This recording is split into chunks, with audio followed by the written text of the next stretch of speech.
Good evening, जय हिंद, नमस्कार प्यारे साथियों। आप सभी का बहुत बहुत स्वागत है विद्याकुल पे। मैं विकास सिंह यहाँ पे आपका स्वागत करता हूँ और आज हम डिस्कस करने वाले हैं एक ऐसे टॉपिक के बारे में जो कि बहुत ही एसेंशियल और बहुत ही नेसेसरी होने वाला है आपके लिए। भाई, आप पीछे का व्यू देख सकते हैं। पीछे का जो व्यू है कितना ही सुहाना, कितना ही रोमांचित करने वाला है। ये कहाँ का व्यू है, ये कौन सी ऐसी जगह है जिस बारे में आज हम डिस्कस कर रहे हैं। अगर आप ध्यान से देखें तो ये क्या है, ये सेंट्रल उड़ीसा यूनिवर्सिटी है। उड़ीसा सेंट्रल यूनिवर्सिटी है जो कि सेंट्रल यूनिवर्सिटीज़ में आपके फॉल करती है इंडिया की। इसका गठन 2009 में किया गया था भाई, सेंट्रल यूनिवर्सिटीज़। बात करें कि हम किस विषय पे चर्चा कर रहे हैं, तो हम चर्चा कर रहे हैं सीयूईटी पे। सीयूईटी वो एंट्रेंस टेस्ट है जो आपको ऐसी खूबसूरत लोकेशन पे स्थित एक यूनिवर्सिटी में एडमिशन दिलाने में सक्षम है। भाई, सीयूईटी वो एग्जाम पैटर्न है जो सेंट्रल यूनिवर्सिटीज़ के द्वारा डिसाइड किया जाता है, जिसको आप कॉमनली अलग अलग यूनिवर्सिटीज़ के एंट्रेंस को लेकर के वहाँ पे जाते हैं। भाई देखिए, अगर आप बात करते हैं कि सीयूईटी की, तो सीयूईटी इस तरीके के आपको फैसिलिटीज़ जो हैं वो ऑफर कर सकता है, ये हम सबको मालूम है। लेकिन केवल लोकेशन के माध्यम से ही, केवल लोकेशन के पर्सपेक्टिव से ही हम किसी भी यूनिवर्सिटीज़ और कॉलेज को नहीं चुनते हैं। तो उड़ीसा सेंट्रल यूनिवर्सिटीज़ आपको क्या ऑफर करता है और क्यों आपको ये सेंट्रल यूनिवर्सिटी चुननी चाहिए और क्या इसका क्राइटेरिया होगा, वही सारा डिस्कशन आज की इस पर्टिकुलर क्लास में, आज के इस पर्टिकुलर सेशन में हम करने वाले हैं। So without any further delays let us start with our discussion. हम देखेंगे पहले इस यूनिवर्सिटी के बारे में कि ये यूनिवर्सिटी असल में है क्या और कब इसकी स्थापना हुई थी। भाई, बात करें अगर, तो सेंट्रल यूनिवर्सिटी ऑफ उड़ीसा 2009 में गठित की गई।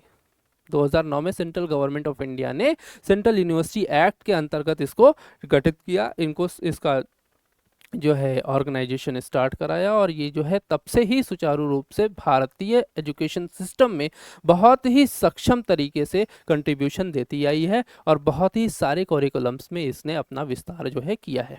अगर बात करें कि किन किन सब्जेक्ट्स में ये डिस्कशन करते हैं, किन किन पर्टिकुलर फैकल्टीज़ में ये डिस्कशन करते हैं, तो बहुत सारे वेरियस न्यूमरस सब्जेक्ट्स जो हैं यहाँ पे ऑफर किए जाते हैं और न्यूमरस इनकी फील्ड्स हैं जिनको आप पढ़ करके, जिनमें आप एनरोल करा करके अपने उज्जवल भविष्य को जो है सक्षम बना सकते हैं, एक सार्थक दिशा दे सकते हैं।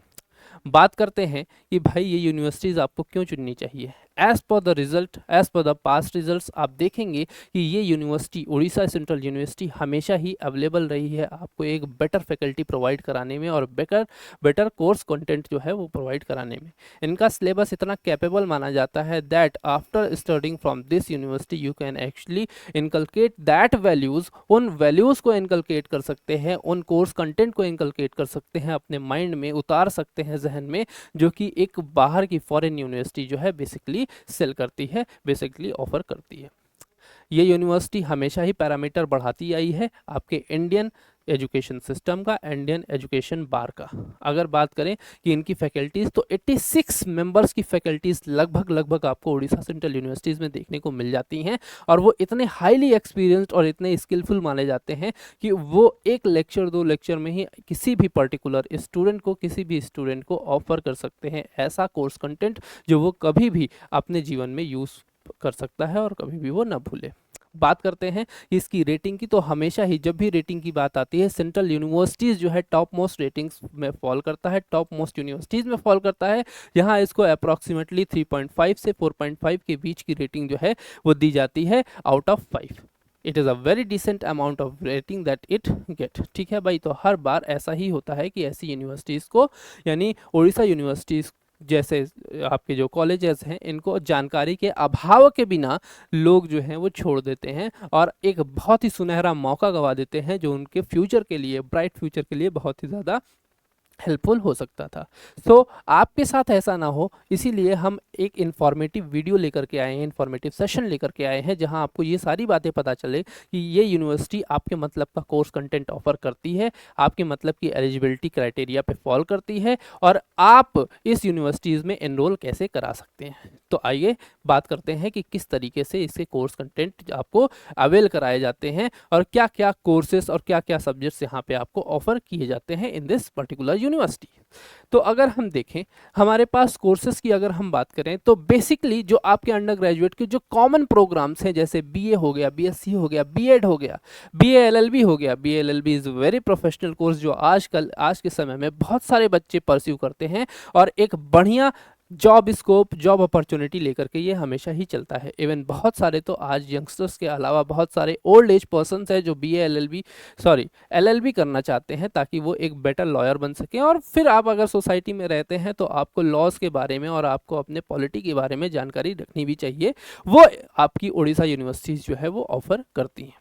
बात करें कि ऑनर्स डिग्री की, तो बीए और बीएससी दोनों में ही ऑनर्स डिग्री ऑफर की जाती है बाई उड़ीसा यूनिवर्सिटी। और ऑनर्स डिग्री आपकी जनरल डिग्री से क्यों अलग है, किस तरीके से अलग है, अगर इसकी बात करें तो बेटा ऑनर्स डिग्री हमेशा ही स्पेशलाइजेशन ऑफर करती है, जो आपका हमेशा नॉर्मल किसी भी डिग्री से ज़्यादा बेहतर माना जाता है। यानी ऑनर्स डिग्री जो होती है उसका कोर्स ड्यूरेशन ज़्यादा होता है और उस कोर्स ड्यूरेशन में हमेशा ही स्पेशलाइजेशन किया जाता है।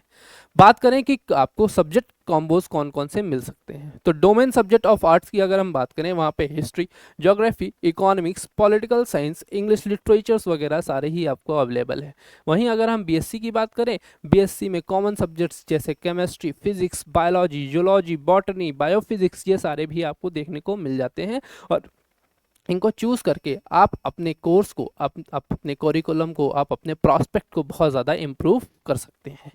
एलिजिबिलिटी क्राइटेरिया जान लेना बहुत ज़रूरी है। क्या हम इस यूनिवर्सिटी में अप्लाई कर सकते हैं, क्या हम इस यूनिवर्सिटी में एनरोल करा सकते हैं? तो भाई अगर हम बात करें एलिजिबिलिटी क्राइटेरिया की, तो बहुत ही सिंपल एलिजिबिलिटी क्राइटेरिया होने वाला है। बहुत ही सिंपल एलिजिबिलिटी क्राइटेरिया क्या है कि आप 10+2 पास आउट होने चाहिए, यानी आपने 12th का एग्ज़ाम दिया हो और 12th का एग्ज़ाम आप पास आउट करके आए हों तो आप सीयूईटी में एनरोल करा सकते हैं। उस सीयूईटी में आई हुई मेरिट अगर आपकी फॉल करती है क्राइटेरिया जो भी आपका उड़ीसा सेंट्रल यूनिवर्सिटी में ऑफर किया जाता है उस पे, तो आप बिल्कुल यहाँ पे एनरोल करा सकते हैं। इसमें किसी तरीके की भी कोई भी समस्या नहीं है। अगर लिटरेचर की बात की जाए तो लिटरेचर यहाँ पे English, Hindi, Odia and multiple languages की जो लिटरेचर हमारे देश में आपके फॉलो करते हैं वो सारे यहाँ पे फॉलो किए जाते हैं, वो सारे यहाँ पे ऑफर किए जाते हैं। एलिजिबिलिटी क्राइटेरिया में फर्दर अगर मैं ऐड करूं तो कुछ ऐसे सब्जेक्ट्स हैं जिनमें आपको 55% ऑफ एग्रीगेट्स का होना ज़रूरी है, अदरवाइज सीयूईटी से होने वाले एग्जाम्स में इस तरीके का कोई बार नहीं होता। लास्ट में अगर हम बात करें कि हम किस तरीके से एक्सपेक्टेड कट ऑफ देखें, तो expected cut off Orissa central universities की हमेशा ही आपकी थोड़ी सी हाई मानी जाती है, क्योंकि बाकी सारी जो सेंट्रल यूनिवर्सिटीज़ हैं वो कहीं ना कहीं आपको एक less amount of cut off में बहुत सारे कोर्स कंटेंट ऑफर कर देती हैं। वहीं अगर हम बात करें उड़ीसा सेंट्रल यूनिवर्सिटीज़ की, तो 240 टू 350 के बीच का कहीं ना कहीं कट ऑफ आपको देखने को मिलता है, जो आपका हमेशा ही बाकी सारे कॉलेजेस से हाई होता है। अब भाई if you are being offered with some good things you have to pay some good things, ठीक है भाई। यानी क्या है, पे in return a good thing की बात है भाई। अगर अच्छा नंबर लेकर के आओगे, अच्छी मेरिट पे जाओगे तो इसमें बिल्कुल ही आप एनरोल करा सकते हैं। फिर अगर बात करें हम कि भाई बीएससी के लिए क्या कट ऑफ चाहिए, बीएससी के लिए कट ऑफ एलिजिबिलिटी आपकी 280 से 350 लगभग जाती है। इवन बीएड के लिए ये और बढ़ जाती है और 305 से लेकर के 380 के आसपास कहीं ना कहीं आपको बीएड का कट ऑफ देखने को मिल जाता है। तो this was the session about central university of Orissa, जहाँ पे आप एनरोल करा सक के अपने भविष्य को बहुत उज्जवल बना सकते हैं और अपने भविष्य में, अपने प्रॉस्पेक्ट में बहुत सारे सब्जेक्ट्स को, बहुत सारी नॉलेज को एनहेंस्ड फंक्शन के साथ जोड़ सकते हैं।